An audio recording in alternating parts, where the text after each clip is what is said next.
ಈ ವರ್ಷ ಹಾಸನ ತಾಲೂಕಿನಲ್ಲಿ ಅತಿ ಕಡಿಮೆ ಮಳೆಯಾಗಿರ್ತಕ್ಕಂಥ ಹಿನ್ನೆಲೆಯಲ್ಲಿ ಹಾಸನ ತಾಲೂಕು ಹಾಗೂ ಜಿಲ್ಲೆಯನ್ನ ಬರಪೀಡಿತ ಪ್ರದೇಶವೆಂದು ಘೋಷಿಸಿ ರೈತರಿಗೆ ಸೂಕ್ತ ಬೆಳೆ ಪರಿಹಾರ ನೀಡುವಂತೆ ಸರ್ಕಾರಕ್ಕೆ ಶಾಸಕ ಸ್ವರೂಪ್ ಪ್ರಕಾಶ್ ಒತ್ತಾಯಿಸಿದ್ದಾರೆ.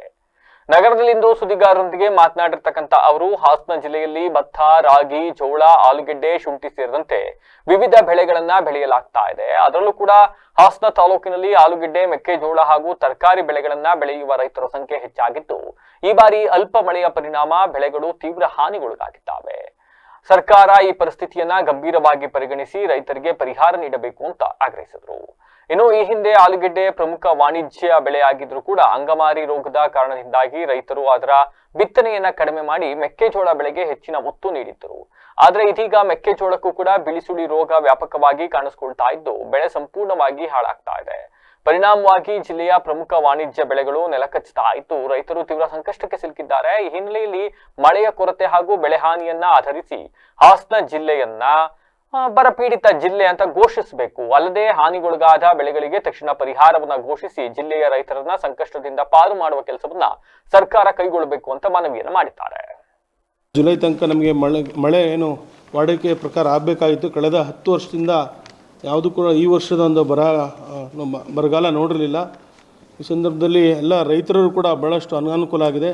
ಇವತ್ತು ಹಾಸನ ಜಿಲ್ಲೆ ವಿಶೇಷವಾಗಿ ಆಲೂಗೆಡ್ಡೆಗೆ ಭಾಳ ಪ್ರಸಿದ್ಧ ಅಂತ ಆಲೂಗೆಡ್ಡೆ ಬೆಳೆ ಇವತ್ತು ನೆಲಕಚ್ಚಿ ಹೋಗಿದೆ. ಇವತ್ತು ಸುಮಾರು 40,000 ಹೆಕ್ಟೇರ್ಲಿ ಬೆಳೆಯುವಂಥ ಬೆಳೆ ಇವತ್ತು 4,000 ಹೆಕ್ಟೇರ್ ಕೂಡ ಇವತ್ತು ಬೆಳೆಯನ್ನು ಆಲೂಗೆಡ್ಡೆ ಬೆಳೆ ಮಾಡಿಲ್ಲ. ಅದೇ ರೀತಿ ಮೆಕ್ಕೆಜೋಳಕ್ಕೂ ಕೂಡ ಇವತ್ತು ತಮಗೆ ಗೊತ್ತಿದೆ, ಮೆಕ್ಕೆಜೋಳ ಕೂಡ ನಮ್ಮ ಹಾಸನ ಜಿಲ್ಲೆಯಲ್ಲೇ ಅದು ನಮ್ಮ ಹಾಸನ ತಾಲೂಕಿನಲ್ಲಿ ಸುಮಾರು 35,000 ಹೆಕ್ಟೇರಷ್ಟು ಬೆಳೆಯನ್ನು ನಾವು ನಿರೀಕ್ಷೆ ಮಾಡಿದ್ದು. ಅದ್ರ ಪ್ರಕಾರ ಇವತ್ತು 24,650 ಹೆಕ್ಟೇರ್ಗೆ ಇವತ್ತು ಮುಸ್ಕಿನ ಜೋಳನ ಏನು ಬೆಳೆನ ಮಾಡಿದ್ದಾರೆ. ಅದರಲ್ಲಿ 17,200 ಹೆಕ್ಟೇರಷ್ಟು ಬೆಳೆ ಇವತ್ತು ನಾಶವಾಗಿದೆ. ಏನೋ ಒಂದು ರೋಗದಿಂದ, ಬಿಳಿಸುಳಿ ರೋಗ ಅಂತ ಏನು ಬಂದಿದೆ ತಮಗೆ ಗೊತ್ತಿದೆ, ಬೂಜಿ ರೋಗ ಅಂತಲೂ ಕೂಡ ಅದಕ್ಕೆ ಕರೀತಾರೆ.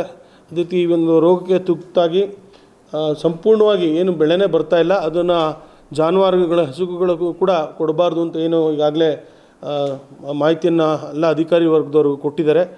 ಸಂಪೂರ್ಣವಾಗಿ ನೆಲಕಚ್ಚಿ ಹೋಗಿದೆ. ಇವತ್ತು ರಾಜ್ಯ ಸರ್ಕಾರ ಇರ್ಬೋದು ಮತ್ತು ಕೇಂದ್ರ ಸರ್ಕಾರದಿಂದನೂ ಇವತ್ತು ಕೇಂದ್ರ ಸರ್ಕಾರದಿಂದ NDRF ಇಂದ ನಮಗೆ ಪ್ರವಾಹಕ್ಕೆ ಮತ್ತು ಬರಕ್ಕೆ ಇವತ್ತು ನಮಗೆ NDRF ಇಂದ ಹಣವನ್ನು ಕೊಡ್ತಾ ಇದ್ದಾರೆ, ಇನ್ನು ಇನ್ಶೂರೆನ್ಸ್ ಮುಖಾಂತರ ಮತ್ತೊಂದು ಬೇರೆ ಬೇರೆ ಮುಖಾಂತರ. ಆದರೆ ನಮಗೆ ರಾಜ್ಯ ಸರ್ಕಾರದಿಂದ ಯಾವುದೇ ಕೂಡ ಹಣವನ್ನು ಇನ್ನೂ ನಿಗದಿಪಡಿಸಿಲ್ಲ. ನಾನು ಇವತ್ತು ರಾಜ್ಯ ಸರ್ಕಾರಕ್ಕೆ ಮನವಿಯನ್ನು ಮಾಡ್ತಾಯಿದ್ದೀವಿ. ಹಾಸನ ಜಿಲ್ಲೆಯನ್ನು ಇವತ್ತು ಬರ ಪೀಡಿತ ಪ್ರದೇಶ ಅಂತ ಅವರು ಘೋಷಣೆ ಮಾಡಿ ಮತ್ತು ಬರ ಸೀಮಿತ ಫಲದಲ್ಲೇ ಬೇರೆ ಏನು ಮುಸುಗಳನ್ನು ಜೋಳಕ್ಕೆ ರೋಗ ಹರಡಿದೆ, ಏನು ಬಿಳಿಸುಳಿ ರೋಗ ಅಂತ, ಅದಕ್ಕೂ ಕೂಡ ಸರ್ಕಾರದಿಂದ ವಿಮೆಯನ್ನು ಅವರು ಸೇರಿಸಬೇಕು ಅಂತ ನಾನು ಕೂಡ ಒತ್ತಾಯ ಮಾಡ್ತಾಯಿದ್ದೀನಿ. ಸರ್ಕಾರಕ್ಕೆ ಮತ್ತು ಮುಖ್ಯಮಂತ್ರಿಗಳು ಕೂಡ